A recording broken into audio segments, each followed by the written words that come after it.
Look, that's the dirty secret of science that's been hiding for so long. It doesn't work. Not really. That's why quantum physics had to be invented, right? Stuff's always in a state of change. That's the nature of reality. Now, if we understand that, then we don't expect things to stand still, and then we take that huge weight off our shoulders and we can relax into what is actually happening. I'm Michael Max, and this is Geological, the podcast that curates East Asian medicine and methods through the power of conversation. I'm finding that I am less interested in my patients' opinions of the world and more interested in finding out how those opinions affect their spirit or their physiology. Less interested in their beliefs, political affiliations, or tribal identity, and more interested in how those create constraint or opening and flow. I'm curious about how my patients' opinions affect their well-being. Increasingly, I'm less interested in how they formed those opinions. We all have a creation story for our troubles, limitations, and quirks. I'm more curious about how those opinions and attached beliefs have a life of their own, and how they feed on particular kinds of energy exchanges or relationships that feel reliably familiar and serve as a perpetual emotion machine for keeping the nervous system in a state of arousal, or generate self-imposed limits that in turn create a sense of safety and bounds that give a reliable structure to what's allowable. I'm less interested in my patients' affiliations and more concerned about how they offer themselves the freedom to experiment with a new behavior or emotional pattern. I'm less concerned with their religion and more interested in their experience of the divine.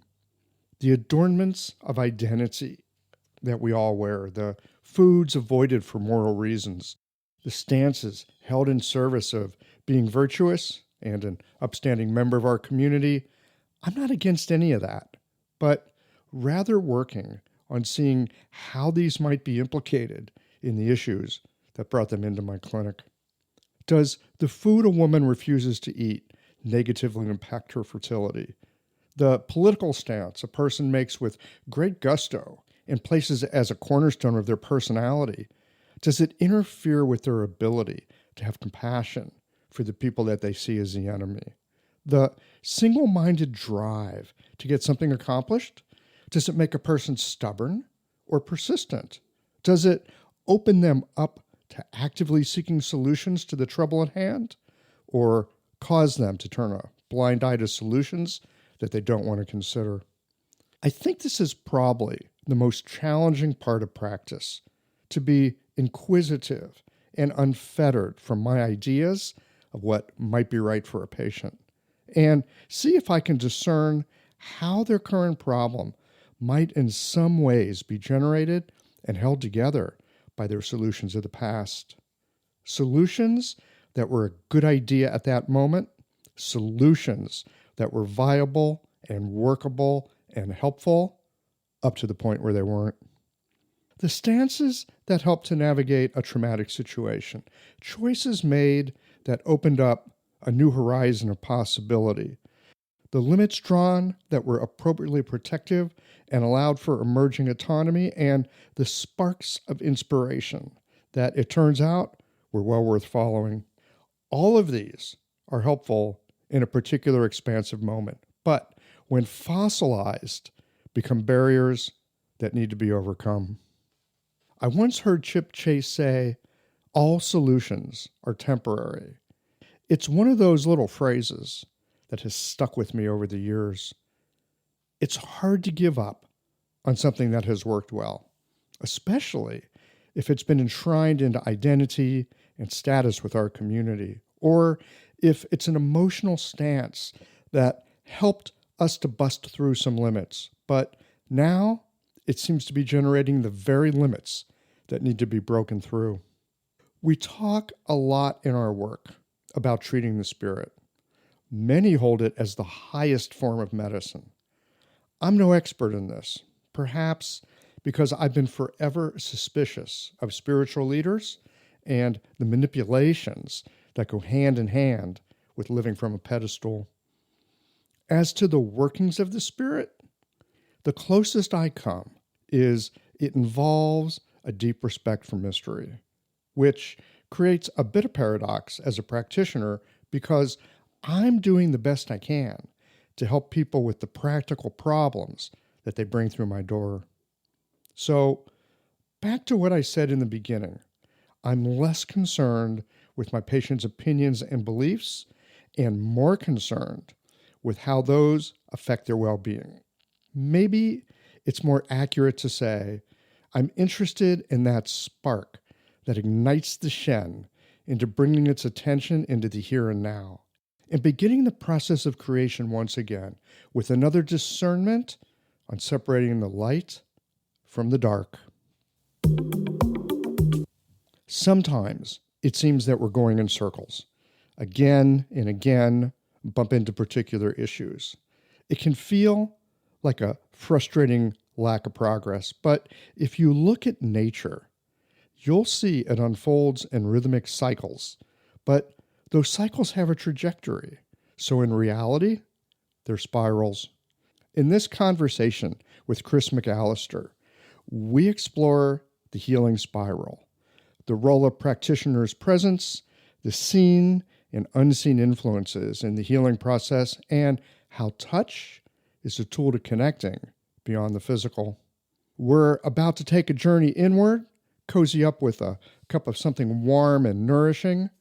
We'll be right back after a few words from the folks that make it possible for you to enjoy Qiological. These conversations come to you through the generous support of our sponsors and members. Blue Poppy, your new one-stop shop, has speedy shipping options on everything that you need for your clinic.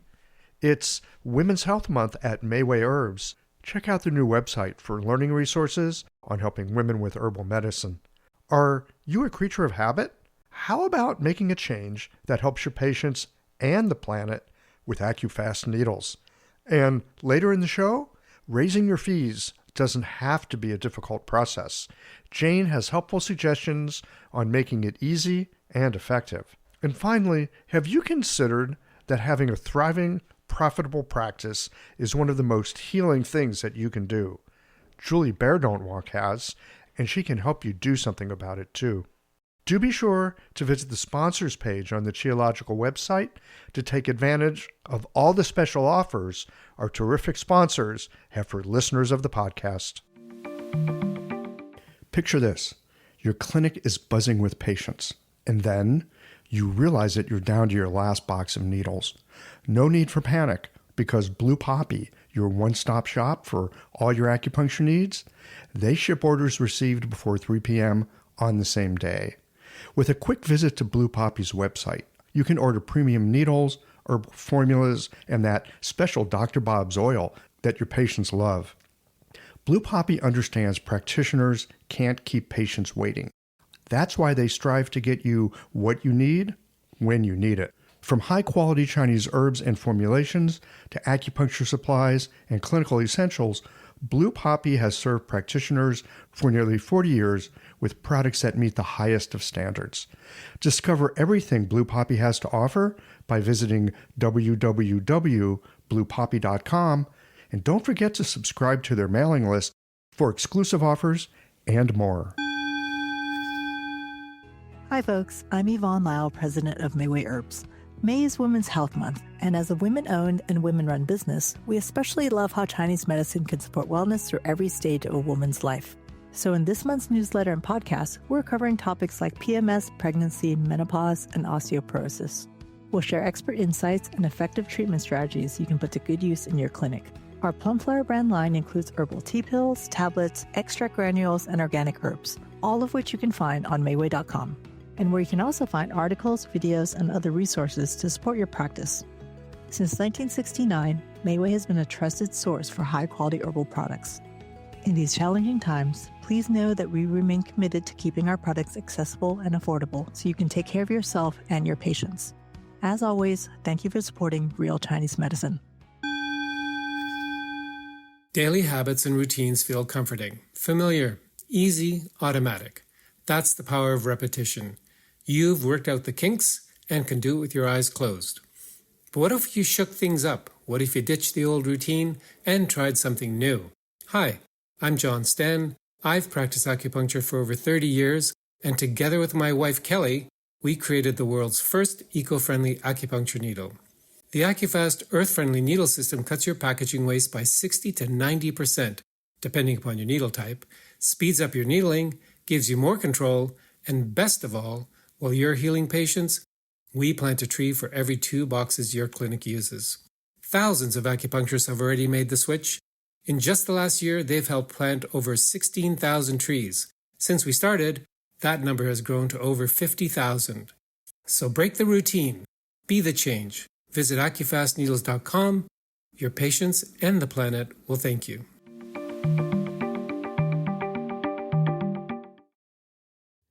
Chris McAlister, welcome to Geological. Thank you very much, Michael. Delighted to have you. So you are one of these folks. You're on what I like to think of as the hands-on side of the Chinese medicine house. You do shiatsu. You put your hands on people. And, I got to tell you, you shiatsu folks, I'm like in awe of you. I kind of admire you a lot. And the reason is there are many things that I love about doing acupuncture. And some of them are things like its history, its incredible knowledge base, its fantastic set of maps that we can follow that help us make sense of stuff. And I love that. I love it, love it, love it to pieces. Okay? And I don't want to give it up. At the same time, there is something about simply putting your hands on somebody with a sense of presence and attention and not knowing what might happen that I find extraordinarily wonderful in my acupuncture practice. And I have this idea that you shiatsu folks, you know a bit more about it than us acupuncture folk, because you have your hands on people all the time in ways that we don't. Yeah, there's some truth to that. And I'm an acupuncturist as well. So good. So we can speak to both sides. So all of this touch, feel, perceive, two-way communication, that feeds into the acupuncture as well, which I'm sure you're very familiar with. Yes. So I'd like, sometimes I like to ask people, their background, how they got started, all that kind of thing. I suspect we may get into that as we go, but if you don't mind, I just want to jump in with something that really got my attention. You were very kind to send me a copy of one of your books. It's got a great title, Poetry of Touch. And there's another one that you've got, it's slipping my mind. It's about, touching the invisible. Yes. Right? Touching the invisible. I think about that. Whoa, touching the invisible. I feel like we do that all the time in our clinics. There's a quote in there that I love. I want to start with this. Okay. Above all, show the universe you mean business by putting your money and all available other types of energy where your mouth is. Yeah. So that's my bottom line. If you mean it, do it, but only do it if you mean it. So I have coached hundreds and probably thousands of students by this time. And you notice that the people who really mean it become it. But the people who don't really mean it, nothing happens. They go back to their day job. They get another day job. They don't enter the stream of the art and the craft and the power of the tradition. And life senses it if you don't really mean it. It just kind of bounces you out again. So unless your purpose is true, unless your intention is clear, unless you actually put your whole self on the line in where you mean to go, it probably won't go anywhere. I often think of this as skin in the game, right? Like nothing really works unless you put skin in the game. Like you got to mean it. Got to mean it. And on one level, that sounds really wonderful. There's all kinds of inspirational quotes around this. The universe changes when you make a decision, blah, blah, blah. Here's the thing.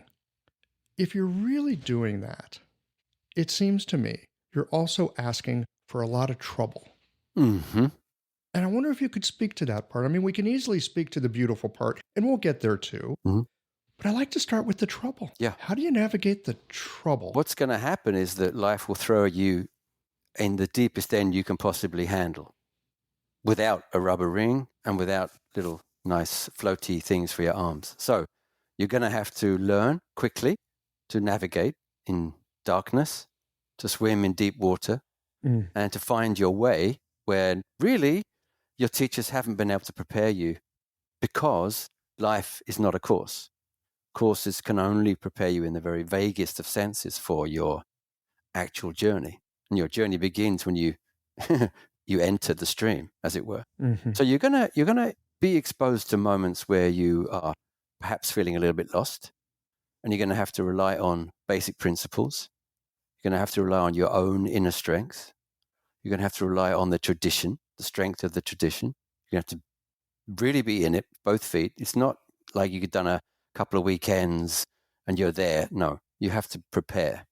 And that means mentally, physically. It means spiritually, emotionally. And it means probably for some time, so that you're beginning to mature and open up parts of yourself so that you're not lost when life throws you a curveball, because it will. The minute you step into practice, you'll get some curveballs straight away. Just test you. Yes. Right. Like, I want to do this. Really? Okay, great. Here you go. And here's somebody who's going to break down in tears, for example. You're holding their ankles. You think you're doing something just harmless. Oh, kidney 3, that's cool. And then, boom, a trauma gets released. How are you going to handle it? There's many ways. There's not one way. There's many ways to handle it. How are you going to handle it? First of all, how are you going to keep your own cool? How are you going to keep your center? And how are you then going to transmit that calm and that groundedness to the person you're dealing with? Because they're not calm and they're not grounded, right? They've lost it, probably. So this is very, very important that you are part of the tradition, in the sense that if you're going to say that you're an acupuncturist, a shiatsu therapist, or any kind of manual or oriental therapist in these traditions, you've got to mean it. You've got to be part of this tradition, this long, long, long tradition, which has housed so many brilliant minds and bodies and spirits during these centuries, these millennia. This is, it's tough territory at times, even though it's absolutely beautiful, as you alluded to, and the expanses are limitless and the horizons never, ever end. There's some hard work to be done, and there's some spurs to be won. Yeah. You know, the history piece I find interesting. And I mean, I like the history of Oriental medicine. You know, it's a wonderful story. And the stories of the old great doctors are inspirational. But sometimes I wonder if they're, and I don't mean this in a pejorative way, but they're like children's fairy tales, right? They're bits of mythology. And just because we know the story, it doesn't mean that we embody what the story is speaking about yet. So can you share with us a little bit about the space between those? Exactly. It's a really important point. The Chinese have a tendency to mythologize their heroes. And that, well, I think we all do. Well, Who doesn't? Yes. Well, yes, I suppose there is that in every culture, and to a certain extent. And what that means is that things get caricaturized.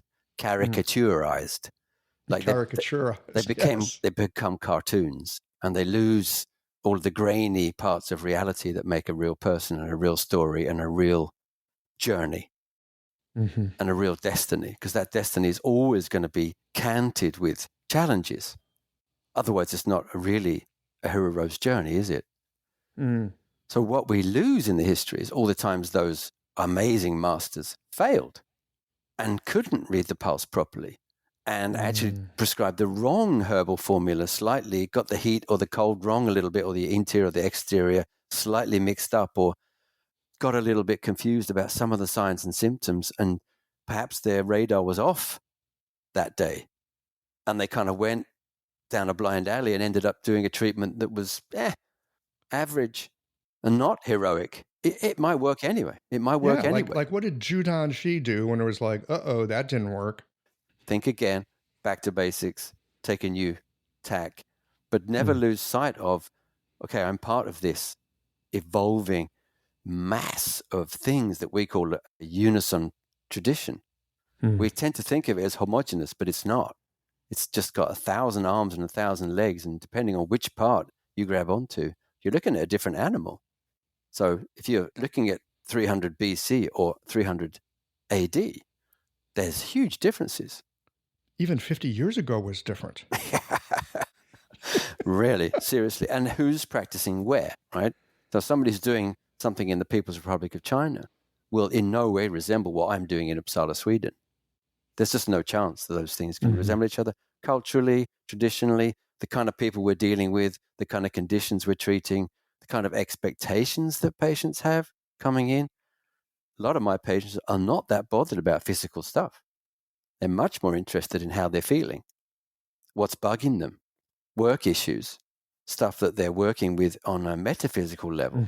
That happens, people come in with stuff like that. So a Chinese doctor wouldn't know where to start with that, most of them. Whoa. Give me your physical symptoms. How's your urination? I'm like, I never ask about that. Unless they say something specific about kidney meridian, bladder meridian, or fluids or something like that. Then, okay, tell me about urination. But it's not a starter question for me. My starter is, so where are you at? What's going on? What would you like to work with? What's in the air for you? What's on your agenda? Show me what brought you through the door? Yeah, show me your scroll. What's on your scroll, Give me the first 3, 4, 5 things there and we'll start working with them. Yeah. I really like your point there about when we think about the heroes, we don't think about all the troubles that they went through that got them to the point that made them into the folks that are now part of the pantheon of the tradition. They weren't always like that, I don't think. No. And usually they start off at a disadvantage. Usually they have to work hard to get started. Now, I've studied the martial arts and Tai Chi and things like this, so I'm kind of steeped in those caricatures as well. And most of them will exaggerate, but you can see a grain of truth. Like the people who became the teachers and the masters and the people who changed the styles, and these people worked out hours per day for years on end. All the stories about standing outside the mansion waiting for your chance, or outside the temple waiting to be let in. That's the first lesson. And if you don't get past that, you can forget about the rest of the training and the secret teachings. That's not going to happen. So these are the things that tend to get forgotten sometimes, that people have rough starts. They have different difficulties in their early life. People are born weak, weak constitution. And Chinese medicine is often, you'll have noticed yourself, I'm sure, and most of the people listening will have noticed that when you start treating people, they get interested in what this tradition can offer. They become practitioners gradually. Some of them do. Because they notice, this is really alchemical stuff going on here. They don't put that word on it, of course, but they notice change and transformation going on in their lives on levels they can barely describe and barely even perceive. So they get interested, and then they want to carry on and learn that. So they start from a position of minus. They work their way up to a kind of level, and then they want to go further. They want to go into it. They want to learn the secrets, get the power, get the joy, get the open horizons. So are there really secrets? Or is it just that at a certain point, you're able to see certain things? I think you're right. I think you're absolutely right. It's not secrets in that sense, is it? But there will be things that you can tell somebody and they won't be able to understand it because they're not ready, because they don't have the necessary base and framework to receive that and begin to compute it. So it's secret in the sense of, I'm not going to tell you now. It doesn't mean anything to you right now. Well, it's because it's developmental. Yeah. Right? It's like if you're talking to a 3-year-old about something like, ooh, I'm really attracted to that young woman over there. First of all, it's an inappropriate relationship to, say that. But, again, this might be a terrible metaphor here. But like a 3-year-old can't understand what a 17-year-old can understand in terms of who they're sexually attracted to. Not at all. Okay. That's because really important. It's a developmental thing. And I don't think you're on a wrong track at all here. I think you're on an extremely pertinent track. And even an 11-year-old can't understand what the 17-year-old can understand. And a 17-year-old's not going to understand what a 27-year-old hopefully does. Right. And none of those can understand a 50-year-old. So to bring it home a little bit. Yes. So yes, there's developmental strategies, there's developmental phases. And in my world, there's this thing called the spiral. And you spiral around the whole time. Tell me more about the spiral. I love that idea. Well, as you Tell me about spiral, that. as you move through a certain period of, let's say, development, there will be certain things you can grasp, certain things you can begin to change. Certain things will be beyond your grasp and you can't quite reach them to change them. But don't despair.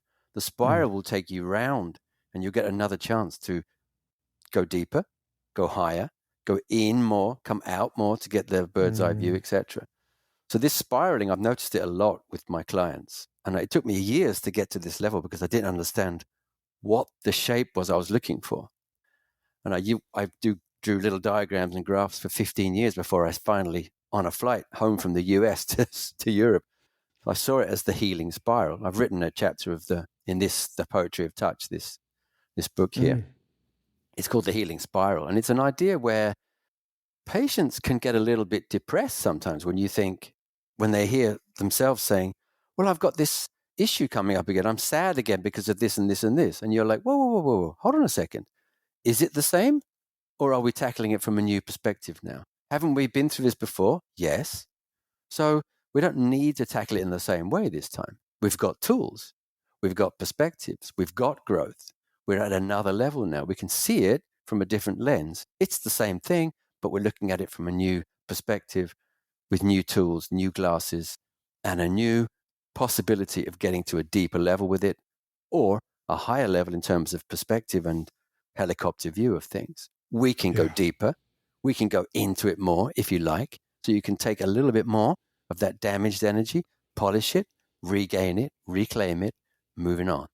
I like that reclaiming a piece. That, and sometimes it takes some iterations to uncover stuff. I'm thinking about, I was watching a movie the other day and they were like digging up dinosaur bones. Mm-hmm.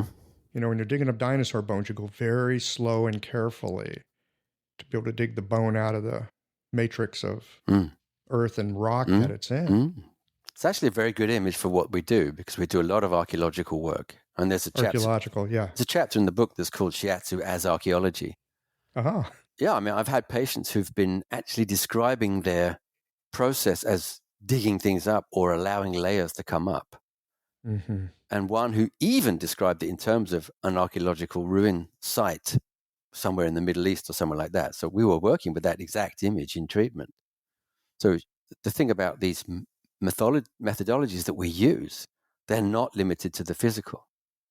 At any moment, they can become metaphysical and should. In my view, they should.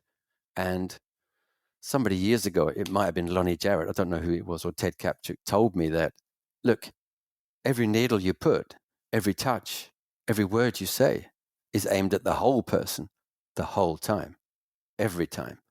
Now, the whole person might not understand it. Only certain parts of the person might grasp and connect with what you're saying, but you're available for the whole person, their whole process, all the time. Never shut off any aspect. So if you're getting metaphysical, don't forget the physical. Yeah, I'm wondering about that. So first of all, when you say metaphysical, what does that mean for you? Anything that's not physical. Okay. So that would be anything mental, emotional, spiritual, psychological. It's just a word to delineate the hard physical reality that we sometimes think that we're limited to, and the other levels of reality which clearly show us that we're not limited at all. So I just use that word in that sense, metaphysical to mean non-physical. Good. It just helps to define terms sometimes. Yeah. I easily get confused. You were talking about limits, right? There's physical limits that we see. Often there's psycho-emotive limits that we put on things. Yeah. I don't think there anything less of a limit than like how tall you are or what your, grip strength might be. And yet at the same time, they can seem so real to people. Talk to me a little bit about transforming that kind of thing. Yeah. I know for myself, just speaking personally, I'm habituated to my view of the world. And I kind of like the story, mostly. And anytime something starts to rattle that, it gets a little weird. Sure. So, and I'm not saying that's a bad thing, but it can be unsettling to people. It is unsettling. It's profoundly unsettling. But one of our jobs is to make that unsettling become a real thing that people can move through relatively comfortably. So the minute somebody comes into contact with us, because of who we are, what we represent, and the things that we've done, the things that we've been exposed to, just our very presence is unsettling to some people. Just our presence, without knowing what it is they're reacting to. They don't really understand what it is. But if you can make that fun and comforting and stable, then you've already got motion. You've already got change going on. It might be subtle, but it's there. So you don't have to do a lot of propagandizing in terms of Chinese medicine. Oh, thank God. No. What you have to do is a lot of embodying. So you become this person who embodies the principles, the practices of Chinese medicine. You are it. After maybe 5-10 years, I'm not going to say that's going to happen after 2 weeks, not even after 2 years. But gradually, you'll notice that your posture changes, your outlook changes, your ability to rebound and quickly find your center changes. So the very process of engaging with Chinese medicine will change you. No doubt about it. It's just a question of how much and how smooth or how rough that process is going to be. And our job, as I see it, is to make it fun and comfortable and groovy, and people want to do it. That's not going to be always possible. Of course not. But that's the optimum situation as I see it. This episode is brought to you by Jane, the clinic management software that honestly just makes running a practice easier. Let's dive into something that's never easy, but sometimes necessary: raising your fees. It can feel awkward, right? But here's a tip that can really help. Consider offering flexibility to your patients as you introduce the change. When patients face new fees, it's natural for them to feel uncertain or concerned.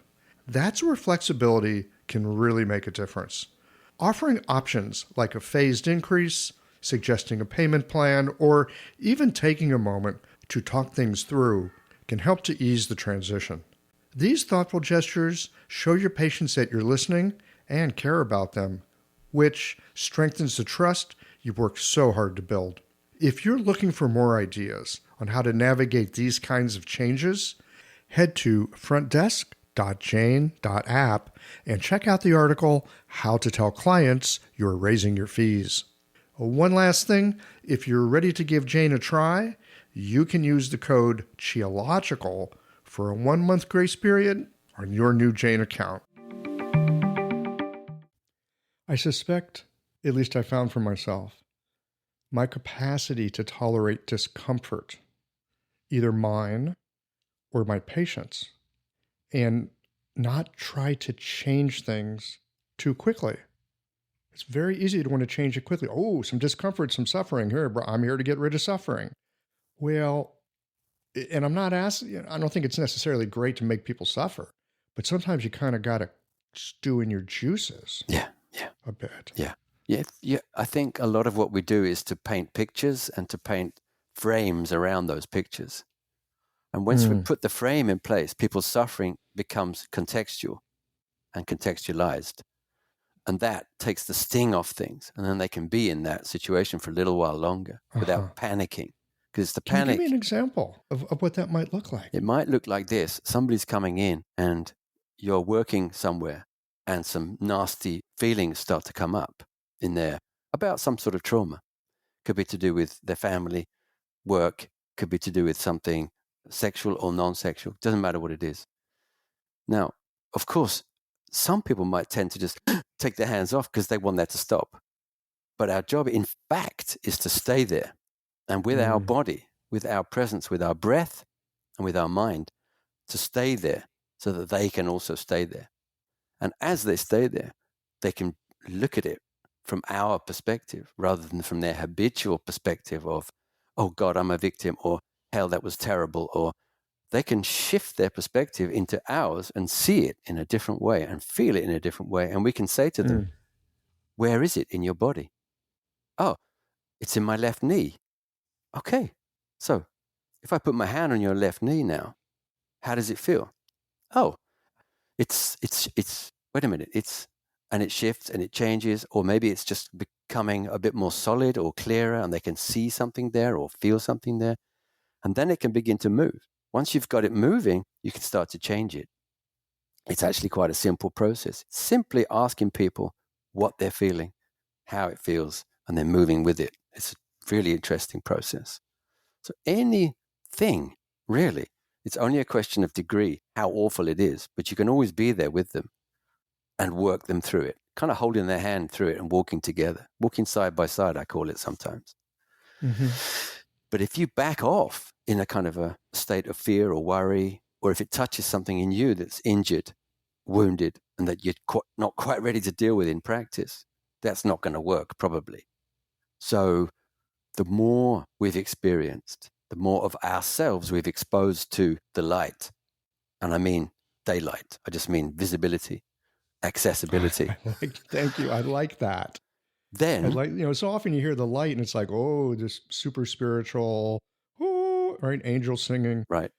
No, you're just saying daylight. Yeah, because these things have been shut off for so long, some of them. Doors closed, windows bolted. But they have no access to it. And our job very often involves opening those doors and windows and then access permitted. But that's when all hell lets loose, right? If you're not careful. So it's step by step. Titrated, ideally. Yeah. Yeah. But it can show up in different ways. Oh, yeah. Now, again, I want to come back to touch.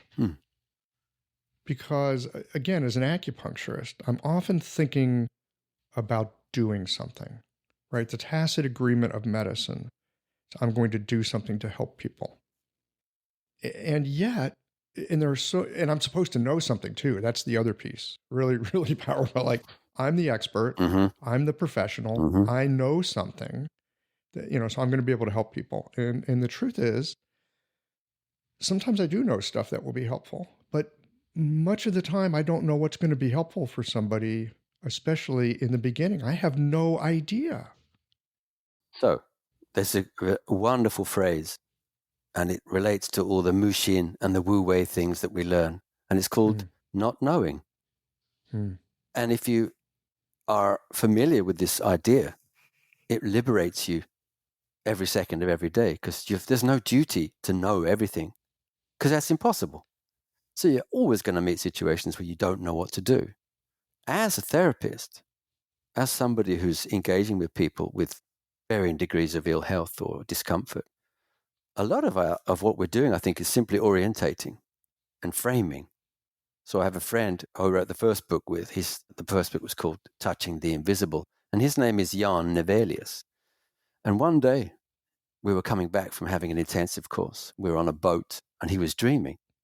And he was dreaming that a light was shifting across a hillside, and it was stopping, and then it was enlarging the focus on that area. And then it was shifting again to another spot and stopping and opening up that area so that you could focus on it. And he woke up with this phrase in his mind, framing the light. So we frame the light. And in fact, you don't have to do anything at all. If you simply do that, you're framing for them so they can see it more clearly. I like that. That, again, so often I feel like I'm expected to know, and I think many of us do, right? These days here in the States, people come out with doctorate degrees, right? We're supposed to be these knowledge factories, and we're supposed to help people that other people can't help, and we're supposed to be smart. And I'm not wanting to suggest that any of that shouldn't be there. I think that's all well and good. And so often it seems to me in practice, it's not about my solution. It's about, can I see what the patient needs? What's their solution that I can then provide to them? Yeah. And this idea of framing a light and then going with them to explore what they see in there makes a huge amount of sense to me. I'm not great with differential diagnosis, right? All those little maps and flow charts and this and that. I mean, I can do it to some degree, but I'm not great at it. I'm not a scholar. I'm not that linear. It doesn't do it. So many times,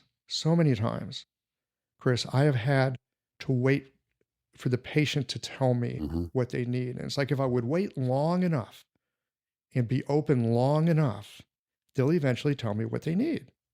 I learned that a while ago, but this idea of putting a frame on it, a frame that they're already familiar with to some extent, but maybe a little bit larger, and bringing some light in and seeing what else they're seeing in there, that really sounds like something any of us could do. Anybody can do it.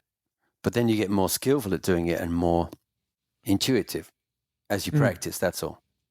And you need to be able to do what you're just talking about, is back off a little bit from this strict demand to set a diagnosis instantly.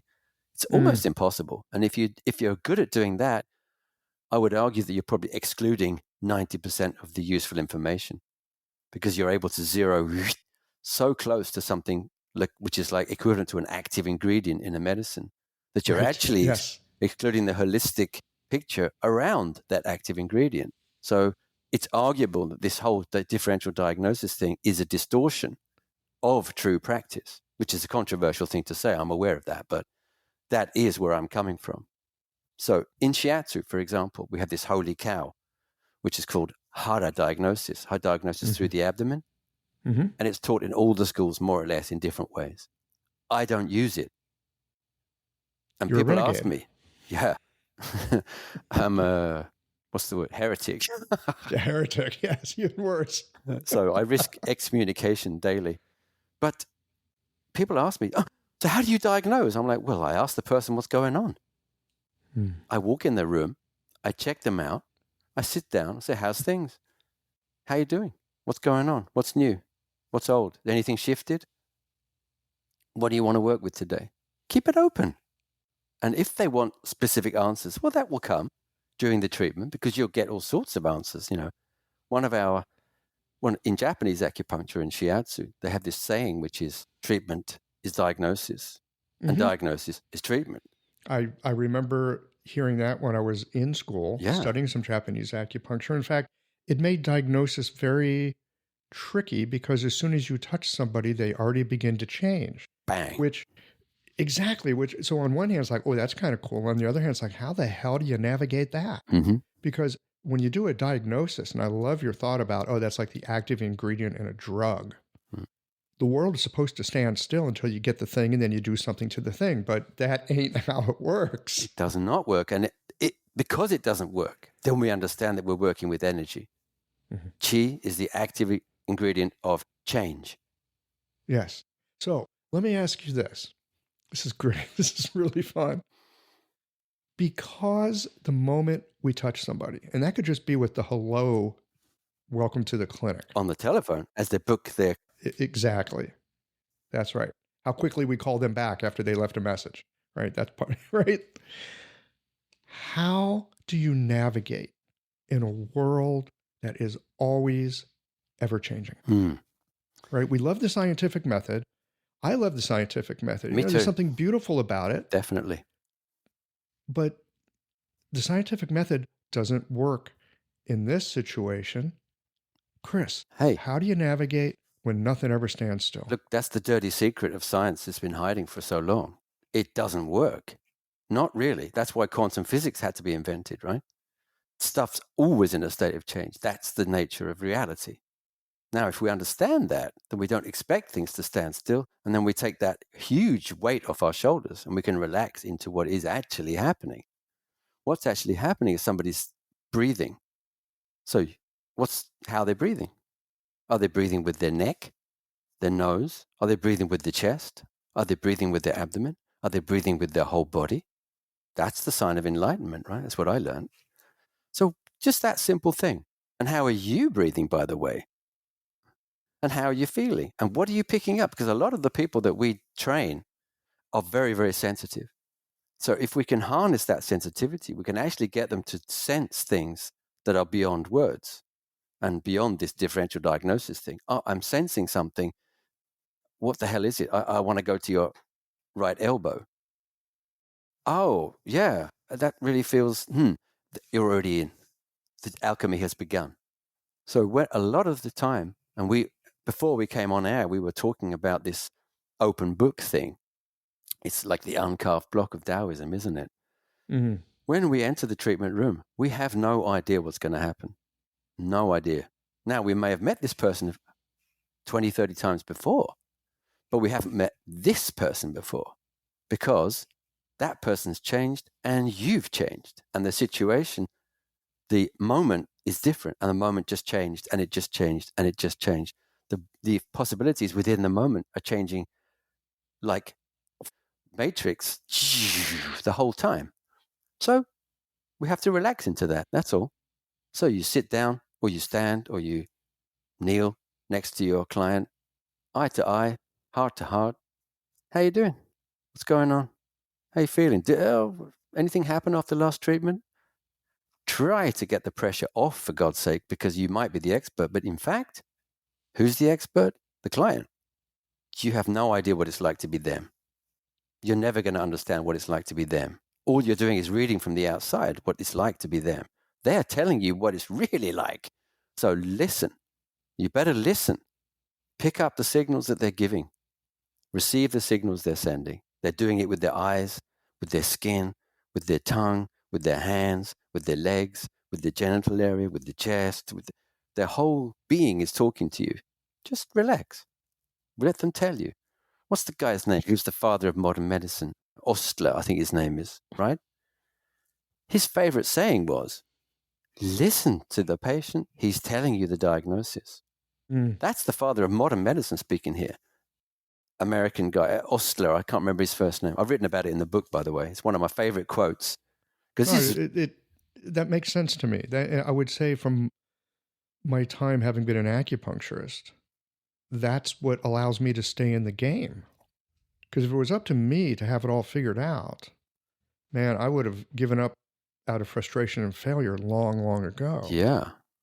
And yet again, there's this figuring out piece, right? It's so interesting because on one hand, we have to be attentive and present. That's required. Mm-hmm. Maybe it's just the times I grew up in and when I decided, meant you were a good doctor or not a good doctor, or what I've heard people around me say about it. We hear these stories about the really great doctors who are in some ways the opposite of what you and I were talking about a few minutes ago, right? You were saying someone comes in and you don't go exactly to what you think it is. You stay open to it. But, we appreciate, maybe we even fetishize the doctors. Someone walks in, they see, they know, they treat because they're just that damn good. Mm-hmm. So on one hand, maybe they are. Mm-hmm. Maybe they've been doing it long enough that I'm not going to say there's shortcuts because there are no shortcuts, but they can process faster. Yeah. But for most of us mortals, I would agree that instant impression might be more my non-objective bias. Well, yes. Than something that's actually useful for the patient. Well, it's both. I mean, I think you should keep those first impressions and definitely put them right there in your basket of things that you might want to do during the treatment. But I think there's a sense in which you can hold off and let the patient also fill the basket with a few items that you might together want to investigate. But I want to go back to the point you just made about these people who can come in and see or just touch the pulse and know exactly which point to use, et cetera, et cetera, et cetera. Now, I want to just turn that around. It just occurred to me while you were saying that a lot of these people are so good at interacting with reality, they can change reality. They can bend reality to their will. I've seen it done. One of my teachers, he showed me very, very clearly how he was doing it. It was like, oh, okay, that's how you do it.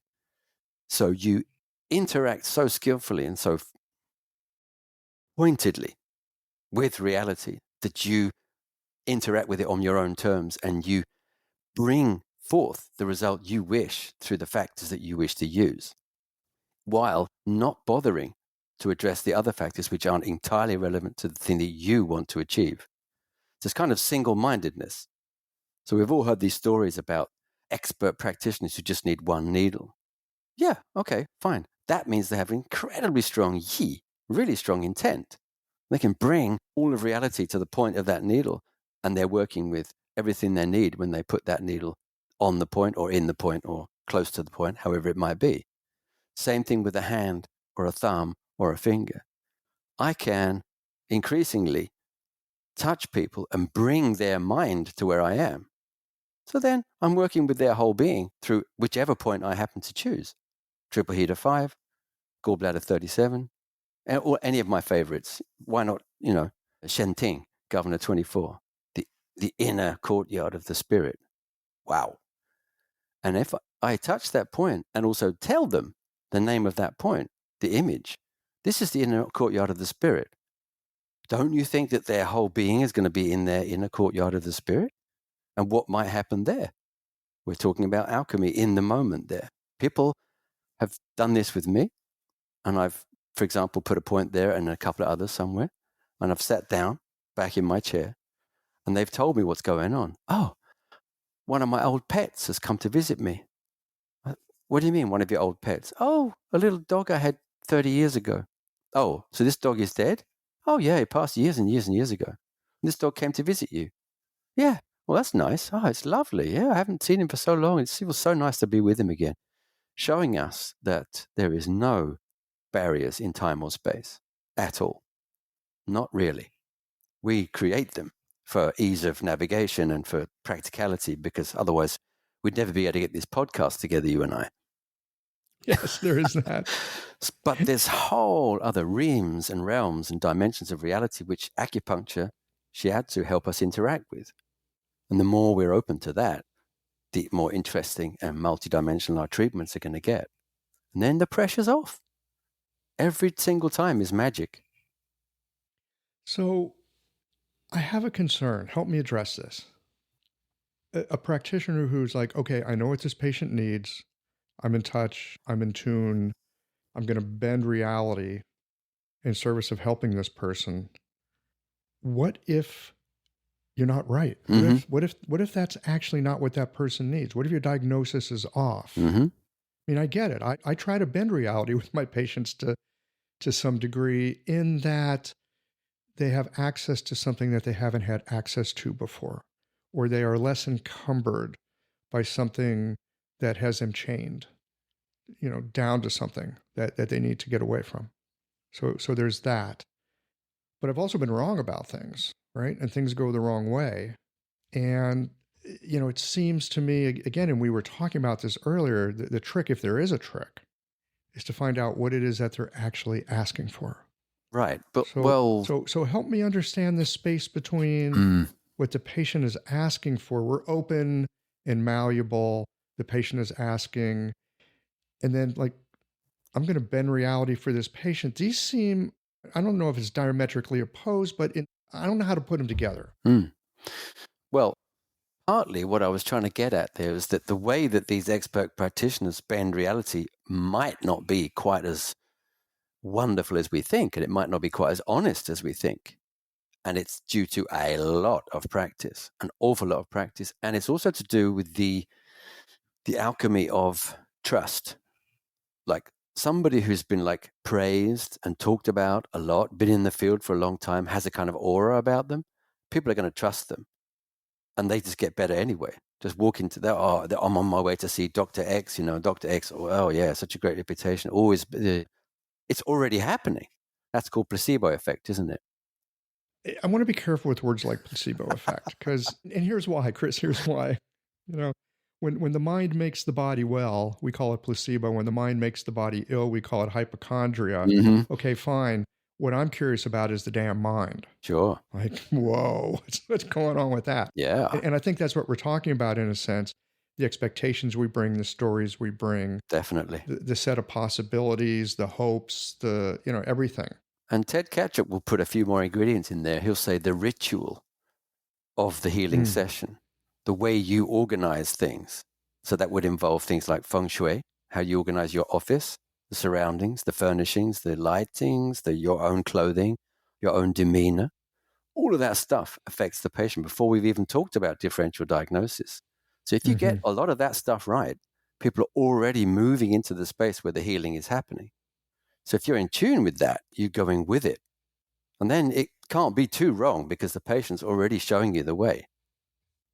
But there is a mythology about some of these practitioners, and we are very quick to say, he just read the pulse and he knew immediately and da-da-da-da-da. Maybe that time. but maybe not every time, okay? You just happen to see that one, or somebody told you about that one. Doesn't mean they got it right every single time. Of course not. Everybody's fallible all the time. We do our best, and we hope that other people do their best. And this is one of the things I try to, in a sense, comfort all of my students with. You do your best. Nobody can ask you more than that. And we hope that other humans are doing their best as well in whatever field they're working in. And that's what we work with. That's the basis on which we operate. Everyone does their best. You may have thought that somebody really let you down, but believe it or not, they were doing their best. There is that. And sometimes the sad truth is people do their best and folks do get let down. And people are doing their best and it didn't work or it got worse. Often people land in our offices because some other practitioner was doing their best with the tools that they had and the best of intentions.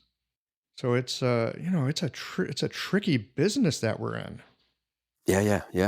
You can't get away from that at the moment. We're in that kind of paradigm. And quite a lot of the time we're dealing with a whole list of complaints that needn't have arisen from the backstory of somebody's medical history. And that's tragic, but quite a few of our patients are in that category. They've come to us as the 7th person in line or 27th. Yeah. So, which I think for many of us, I know for me, is where, especially earlier in my practice, I felt a tremendous amount of pressure that it's my job to do something for this unfortunate soul who's been through all this other stuff. And again, that's a lot of pressure to put on yourself. Turn it around. Everybody else failed. Doesn't matter what you do. It's going to be better than nothing. You can't do worse than what's already happened. If you're actually listening, and if you're listening to that person, giving them space and time, it's already better. Take the pressure off. It's not yours. Not your pressure at all. So it's actually an advantage. The more people they've been to and the more disappointments they've had, okay, let's see what we can do. Mm-hmm. Let's give it a try. Having a thriving, profitable practice is one of the most healing things you can do as a healthcare practitioner. Because a robust business is the ultimate expression of vital chi. And that's the heart of our medicine. I'm Julie Bairdontlock, and I help practitioners grow nourishing, profitable, authentic businesses that embody the generative cycle of Chinese medicine. This isn't about all yang all the time. It's about expanding your own internal capacity, growing collaborative relationships with your patients for ethical patient retention, and marketing as an extension of this medicine, not a necessary evil. You already know that everything is connected in your patients' lives and bodies. The same is true for your business. When we align your systems, your schedule, your pricing, and your offerings with you, we create flow, which means more spaciousness, more impact, and more joy. When you are in the flow, fully resourced in terms of chi, time, and money, your business becomes a source of healing, not just for your patients, but for you. Let's grow something rooted, radiant, and real. Visit lifeflowconsulting.com to learn more. So don't take it as your holy grail mission that you're going to fix this. Fix is not really a word we use, is it? You know, it's interesting. Fix is a fascinating word to me because it's got a number of meanings. Like many words have multiple meanings. Fix on one hand can mean heal. Fix in another way means like to fix it, to nail it down, to prevent it from moving. You're going to fix it. Yeah. Right? Yeah. And we were just talking a moment ago that fixing anything in a changeable universe, that's illusion. Mm-hmm. Yeah. Yeah. There's nothing to be fixed. Maybe that's it. Maybe that's it. I'm just going to riff here for a second. Maybe it's not that we fix our patients, but more that we open up kinds of movement and engagement that have been previously unavailable. Oh, yeah. So they can go around that spiral. Yeah, we give them resources, right? And those resources are not coming from us. They're coming from internal sources and external sources. I know. It's the most amazing thing about acupuncture. Yeah. Well, one of the images we use in the book, Touching the Invisible, is signposts. So the therapist stands there like a signpost. And he's saying, let's go this way. Oh, so the patient walks along with you for a while along this way, and then we meet another signpost or the fork in the road or something. And oh, okay. And wow, here's a lake. Can we swim across it, or do we have to go around it? Is there a boat? I mean, it's a journey. And the more you're interested in this journeying, the more fruitful your treatments are going to be, I think, because it's continual investigation, and not just of the patient, of yourself. Always a personal journey. And these things that we do are not so much professions as developmental journeys. This is our destiny. If you're involved in this kind of stuff, you're not in it to make a buck, usually. You're usually in it to understand something. For sure. In it to understand something. At the same time, and I don't think this is a problem. I don't think this is a bug. I think it's a feature. I'm also in it to make a buck. I'm also in it to make a livelihood. I'm also in it to support my family and to support myself and have a clinic to be capable to keep doing this work. Yeah. So, I think there's this false dichotomy we have that, well, I'm a business person or I'm a healer. And I think the truth is there's no separation there. None at all. And it really, when I said that, I just meant that you're not in it primarily for milking people or reaping a lot of financial benefit. Of course, you need to make your living, and we want to be comfortable. We want abundance.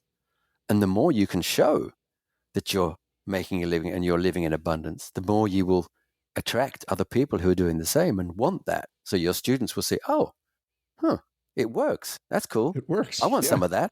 So I want to do that. Yeah, absolutely. So there's no way that we're in this kind of sainthood trap. For me, that's like complete no-no. If you want to be a saint, okay, go to a monastery somewhere, do that. That's fine. That's great.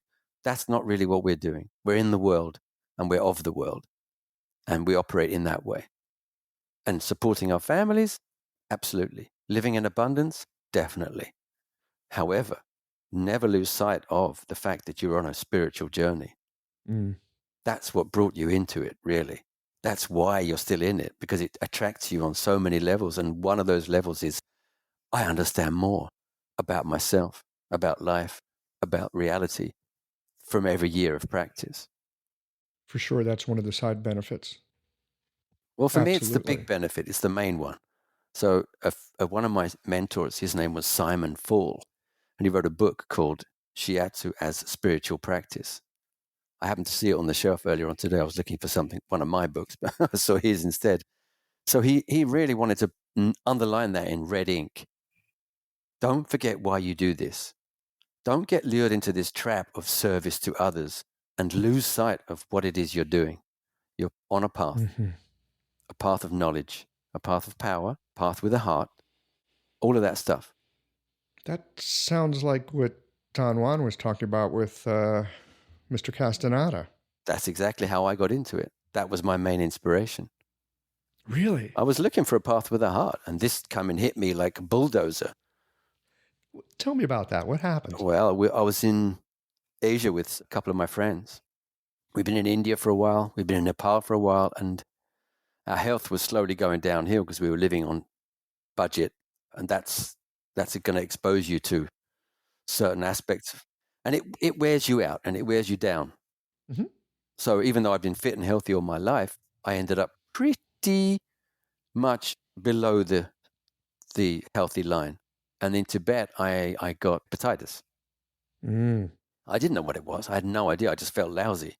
And I was miles from anywhere when it happened, in the middle of a wasteland by one of the biggest lakes in the world, Namso. It's in the middle of Tibet, in the middle of nowhere. There's nothing around it. That's where I got hepatitis. And it was 4 days walk across this hideous terrain, like marsh, to get to these caves where we were going. And I was going with other people, but it was like they couldn't help me. They had their own stuff and their own problems and their own endurance to take care of. So when we got there, and my body revolted, and somebody said, he's got hepatitis, because I was yellow. And my eyes were yellow, and my skin was yellow. Holy smokes, he really is sick. Look at this. Yeah, and I didn't know what that meant. I thought hepatitis was like, okay, is that a death sentence? What is that? I have no idea. I was 23 at the time, 24. So I was preparing myself to die on that rock, miles from anywhere. Now, I didn't. I managed to pull myself back to reality, but that was the beginning of my journey to start to understand something to do with health. First of all, what on earth just happened? How am I going to get better? And how am I going to make damn sure it never happens again? Mm-hmm. And because I was a bit scared of the hospital, I didn't want to get into a Western hospital in China or India or Nepal or Pakistan or any of these places. I was visiting alternative therapists. So I was visiting Tibetan therapists, Ayurveda, homeopathic, and eventually acupuncture and tuina. And all of these things were like, boom, boom, quantum jumps into this world of, wow, I'm a person. I'm not just a bunch of symptoms. I'm a real person, and they're interested in who I am as a person. That's really inspirational. When you understand that this person asking you questions wants to know who you are as quickly as possible, as completely as possible, then they can help you. And they really did help me. All of these people helped me like, wow, amazing stuff. So because I was looking for a path with the heart, and because I was living in a kind of a lazy bohemian way, life kind of steamrolled me down and said, okay, off you go. Here it is. Without telling me, of course, but showing me. Here's this. Here's that. Here's the next. See, listen, hear, feel, sense it, move on. Looking back on it, it's like a straight line. But at the time, it was like, ooh, all over the... Yeah, at the time, you can't see it. Looking back, you can see all the stepping stones that were exactly where they needed to be for your next footfall. Precisely. Impossible to see at the time, but each one was gratefully grasped. And then moving on from there, you know. So it's like, what's the word? Try and fail, but also time-tested way of experimentation. And you mentioned earlier on the scientific method, which seems to me trying things out, empiricism in another word. Absolutely. And it's not a bad way to navigate. It absolutely has its place. The scientific method does. Absolutely has its place. And then there's also that place for don't know, but that's not a place to stop. That's actually the place to start. Don't know. But what could it be? What do you think? John Steinbeck wrote a fantastic book, Travels with something. I can't remember the name of the person. They did a cruise. And the book is like a travelogue of their conversations. And Steinbeck was a very, very learned guy. And the person he was traveling with was a doctor, a medical doctor, one of his friends, Doc something. He's in all of his books as a different character. And he said, well, we would start out, perhaps it's like this, or could it be like this? So there's an open questioning, an inquisitiveness, a curiosity about how it might be, rather than, I think it's like this, I'm going to test and see if it is or not. Because once you do that, you're excluding all of this. But if you have open questions, then you're inviting reality to tell you something new that you didn't know before. I really like that word, inviting. And there's a bit of courage that has to go with that, I think. Because if you're inviting reality to show you or tell you or give you some more information, it's like, are you ready and open to let that change your life? Yeah. Which is why a lot of people don't. Most people don't become acupuncturists. It's very, very small percentage of people who are that interested that they'll really go into this strange, imagery-rich language of Chinese medicine, because it doesn't make sense at all to begin with in a rational and linear way. It has a rational sense to it, but its logic is not the logic that we've grown up with. It's an own internal logic. And once you learn how those bits fit together, you're moving, you're rolling. And you know what's very similar is Chinese characters.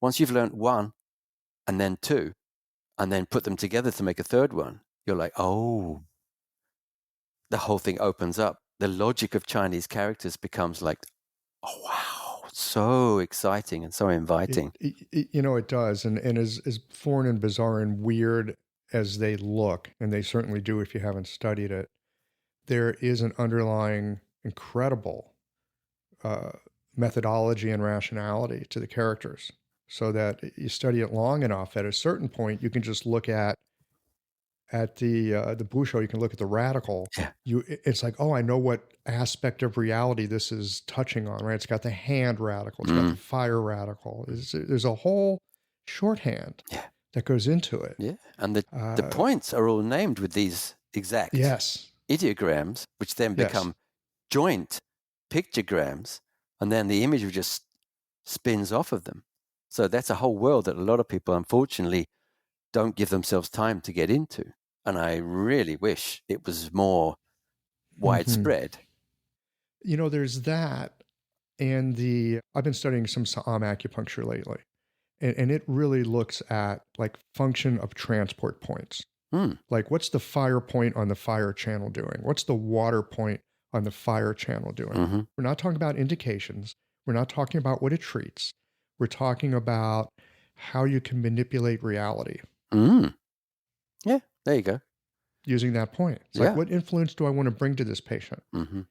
Or what are they being burdened by that I could turn the volume down on? Yeah. Right? So there is that air quotes rationality behind it all. But I got to tell you, Chris, the longer I practice acupuncture, the weirder it gets. One of my favorite things to do is point location. And I don't do it from a book. I do it by having people sit down and I guide them to touch a point, move their fingers to a point somewhere and find it with the help of the person. You have them find the point. Oh, yeah. And I guide them to it where I think it probably is, 3 certain 4 fingers, whatever, just around the corner from this bone or that bone. I mean, I do it as specifically as I can, but I'm not guiding their finger and I'm not showing them a diagram in a book.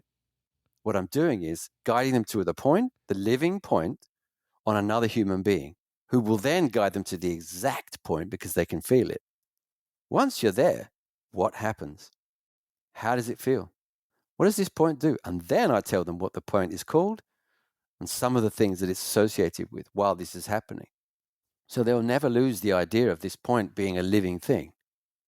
Depending on what exactly we're studying, there might be an aspect of water or fire, or there might be, the antique point associations. It might be shoe point things going down the back. It might be spirit points going down the back. It might be ghost points somewhere around the body. It could be any number of different types of mini paradigms within the major paradigm. So according to the area that we're focusing on, that will be the information I'm mainly giving. And it's astonishing because it becomes a treatment, of course. Point location becomes treatment. So when I learned point location, it was this dry thing that we were doing. Oh, could we learn 12 points and then we find them on ourselves? It's like, no, that gives you nothing almost. But doing I think it does give us something. It gives us a map. Okay. It gives us a map. Fair enough. Here's a map of a terrain. Okay. Now go explore that terrain. Which I think is one of the beauties of having a practice and working with people is we get to explore that terrain. Again, I'm very touched by, touching the invisible. Right? It's such an evocative title, and it's such an invitation to be present with what we can't see but can sense, what we can be aware of but maybe not have knowledge of. Yeah, and sometimes we can't name it. Can't name it. Not yet. And we love to name things. Okay, let me ask you this. Because we love to name things, and it feels good. Yeah. I don't have any problem with it. Except sometimes it's helpful not to name things because once it's named, it gets kind of fixed. It loses its malleability. So talk to me a little bit about being present with experience, but navigating without naming. Right. Exploring the terrain, if you will. There's something called clean language, and I'm not an aficionado of it, but it reminds me of the way I do things, which is to leave a lot of space around stuff. So when I'm using a point or touching a point and something is evoked or I feel something there, much more often than me saying what I feel is I will ask them what they feel. Because the minute I say something, I'm limiting their perspective. I'm actually infringing and impinging on their free expression. because they have to then take on board what I'm saying and begin to compute around that instead of exploring what they're feeling and perceiving. Now, of course, a lot of people aren't used to that game, so they won't really have much freedom of expression at all, even though I give them plenty of space. So then I have to ask more specific questions. So, do you feel anything? Yeah. Do you see anything? No, not necessarily. Is it moving? Is it touching anywhere else? Is it connecting with anything? Is it reminding you of anything? So there's about 10 questions you can ask straight away that don't enforce anything, but instead invite them to begin expressing themselves. And there's a magic, which is that once you've heard yourself express something, it becomes much more solid. Mm-hmm. And you've seen this in treatments when people say, wow, I really feel boom, and that's it. And then they're much more behind the feeling that they actually have. They can embody it and they can begin to change it or use it more directly or more forcefully. Yes. Sometimes they'll have a feeling and they totally didn't expect to have that feeling. It's like they didn't know they had it in them, so to speak. Yeah, and if we gloss over that, then it's gone. But if we give it space and give it a little bit of water, and a little bit of sunlight, and a little bit of good soil, and some time, that feeling of support, then it can begin to gain confidence and begin to express itself. And a lot of people don't have confidence expressing themselves because they have no training. They have no experience. Nobody's ever supported them. Nobody's ever guided them. Nobody's ever given them the forum or the framework to do so. That's part of our job. That's part of our job description. Framework and listening. Yeah, and gardening. Because you can't force a plant to grow. You can't force a plant to grow, right? But you can encourage. That's right. And you can give all of the right conditions for it. But then you have to wait. You can't keep digging that seed up and saying, have you grown anything yet? You have to wait for it to come up. And even then, be patient. Don't start stripping things off it or trying to do stuff to it. Love it. Space, nourishment. Yeah, of course. But, that kind of supporting feeling without infringing is a very, very important balance. Yeah, I really appreciate that distinction.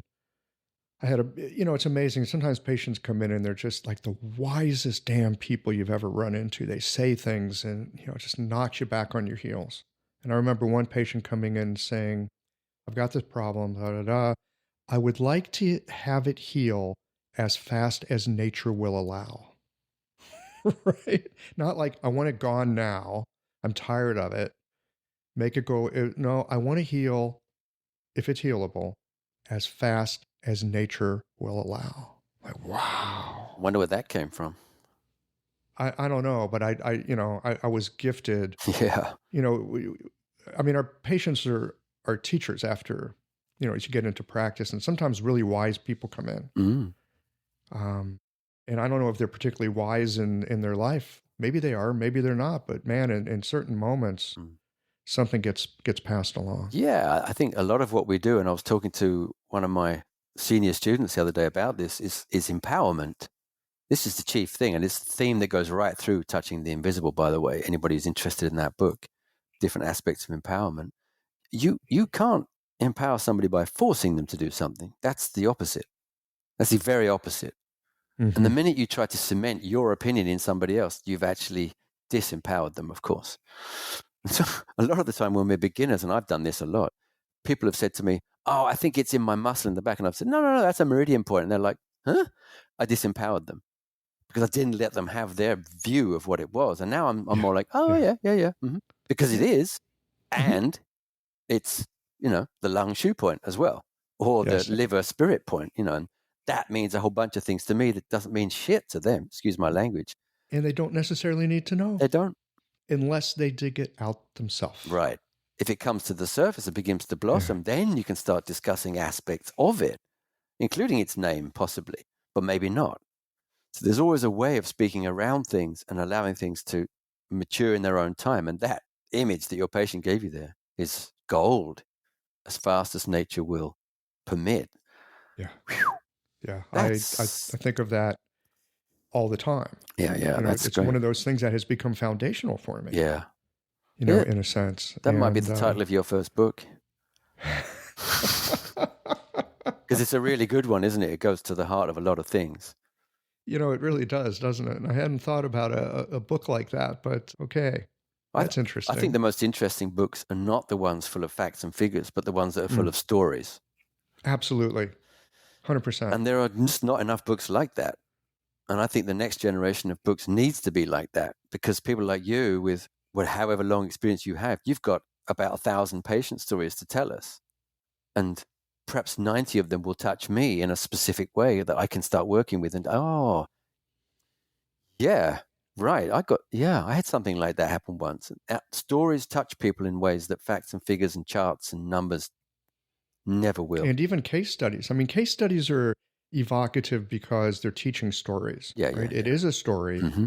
and it's also teaching, and it's got the medicine piece. Mm. I remember reading a book 30 years ago, maybe a long time ago, called, I'm embarrassed, I can't remember the name of the title. It's by Rachel Naomi Reming, I think her name is. She was a medical doctor who worked with very seriously ill people, and she wrote a whole book of stories about people. Mm.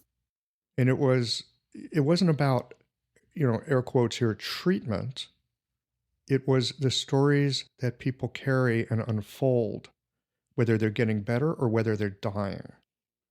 It was about the stories that people carry and how those stories were these maps that people would walk their life through.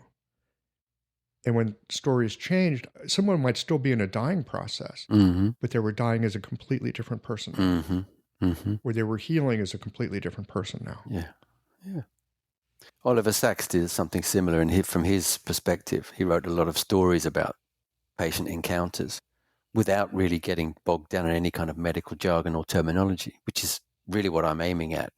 I would like Chinese medicine to take that next step towards storytelling so that we dare to give up some of our baggage and get into human interaction and stories and try to pare down a little bit of the technical stuff so that people can understand it. That's what I'm trying to do with my books. That's the way I try to write. Now, there's a place for the technical stuff because people like you will want to know. Which point was that then? That's interesting. The story has to be available to people who don't understand that, and they can say, okay, I don't need to know that. That's fine. But here's the story. And if you have all the good technical books, so you've got the frameworks, you were talking about the power and the importance of the history and the theory and the perspectives that we're able to view the world through. So it's like you need to know the words and the grammar to speak a language. Sure. But once you have the words and the grammar, now you can tell some stories. That's very, it's evocative. Yeah, a whole new, generation of books maybe. It has started, but it's a little trickle right now. It's not, because we don't, the publishers don't dare because they don't think it will sell. Right. But since when did stories not sell? Publishers are not there. I can tell you that for sure. Of course not, because anything that's new and vital and really has legs to it, in the beginning, people look at it and go, what the hell is that? Oh, thank goodness we're living in a time where you can publish it yourself if you want to. Well, yeah, but it's actually quite a lot of work, even though it sounds... Well, it's a lot of work even if you have a publisher. Yeah, that's for sure. And it takes longer. Books are not easy. No, really not. Wow. Okay. Well, I can't believe over an hour has already flown by. It seems like this happens all the time. It's like we're aiming at roughly an hour, and then it's like, oh man, we got to land this plane. Yeah. But you mentioned something that I just want to briefly touch on, and that is this idea of dying. And we think that dying is a failure. It's not. It's absolutely perfectly natural. But the way that we die can be more or less successful in terms of setting us up for whatever's coming afterwards. So one of the things that we do really, really well in our trade is to help people die well, skillfully. And that is a skill we don't have a lot of in the West. So we have a huge area to work in there that's at the moment virtually unmined. I'd like to just leave this thought with people. Try not to be scared of death.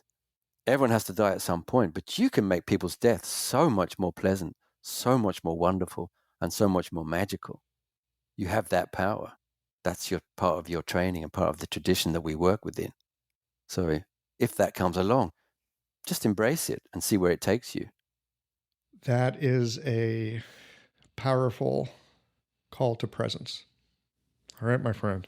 Well, I appreciate your time today. I appreciate your book, and I'm especially curious now, too, about the stories behind the encounters, so to speak, that we have. I mean, I've always been interested in my patient stories, but I've got a renewed inquisitiveness. So thanks so much for this time together today. Thank you very much. My pleasure.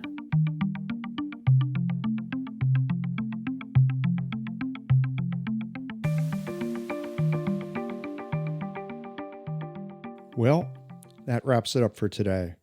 I'm left reflecting on how much ground we've covered in such a thoughtful way. Chris's insights about the power of not knowing and the value of letting discomfort linger instead of rushing to solve it. It's a reminder that as practitioners, we don't always need to have immediate answers. Sometimes the most profound healing, it comes in those spaces of uncertainty. Something else that got my attention was Chris's exploration of how our work as healers is a kind of archaeology, digging through layers of experience and emotion to uncover what's been buried or perhaps forgotten.